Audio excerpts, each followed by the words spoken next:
Boa tarde, pessoal. Vamos tratar agora da célebre obra do professor Nelson Carlos Coutinho. Ele escreveu O Estado Brasileiro, Gênese, Crise e Alternativas. O Estado em crise é aquele que se constituiu a partir da chamada Revolução de 30. De lá para cá, o Brasil se caracterizou pela presença de um Estado forte, autoritário, em contraposição a uma sociedade civil débil, primitiva e amorfa. Utilizando-se das categorias de Gramsci, que classifica as sociedades em oriental e ocidental, Coutinho afirma que até os anos 30 o Brasil apresentou uma formação político-social do tipo oriental. O que é formação social política do tipo oriental? É aquela que o Estado é tudo e a sociedade civil é primitiva e gelatinosa. E ocidental é aquela relação equilibrada entre Estado e sociedade civil. Então, para Coutinho, o Brasil se formou por meio de uma formação político-social do tipo oriental. Há três paradigmas que explicam a passagem do Brasil pela modernidade. Primeiro, a via prussiana, de Lenin. Segundo, a Revolução Passiva, de Gramsci. E terceiro, modernização conservadora de Barrington Moore Jr. Bom, pela via prussiana, o que é a via prussiana? É um tipo de transição ao capitalismo que conserva elementos da velha oligarquia e fortalece o Estado. Já a Revolução Passiva de Gramsci é uma conciliação entre frações modernas e atrasadas, tá? Onde ocorrem mudanças, mas conservam os elementos da velha oligarquia. Elas se dão pelo alto, né? E resultam em ditaduras sem hegemonia.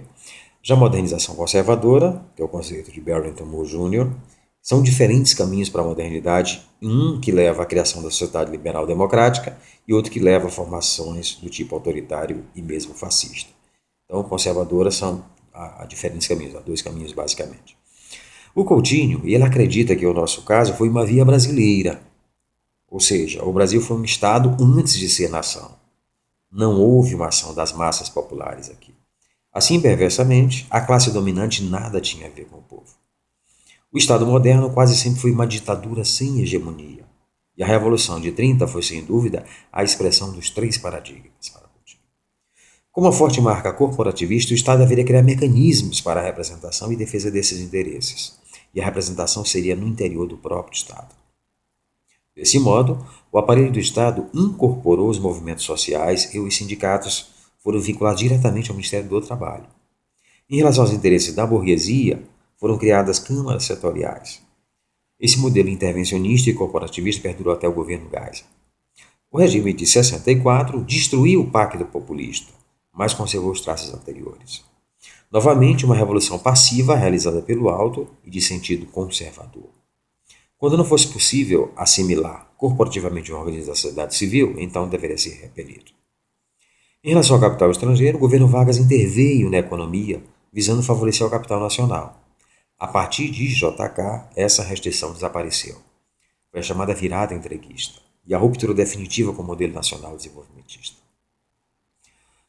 O principal protagonista da nossa industrialização foi o Estado até 1990, e o capital industrial deu as cartas. Após isso, o neoliberalismo foi implantado e o capital financeiro assumiu a supremacia.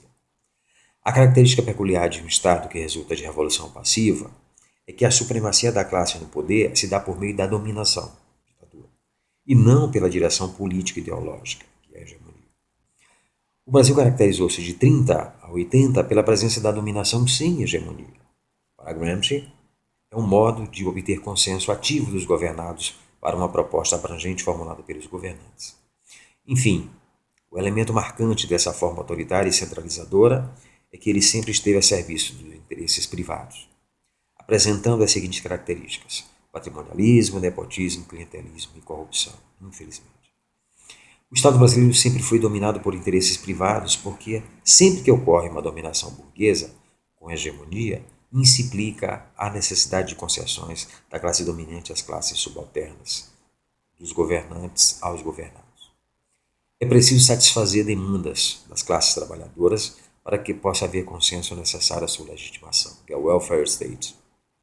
Não há um verdadeiro interesse público embasando a ação dos nossos governantes. Eles preferem pagar a dívida pública e assegurar o chamado equilíbrio fiscal do que atender às reais demandas da população. Bom, essa foi uma análise da obra Gênese, Crise e Alternativas, do o cérebro escritor Nelson Carlos Coutinho, um dos homens mais fortes e lidos na academia. Ui.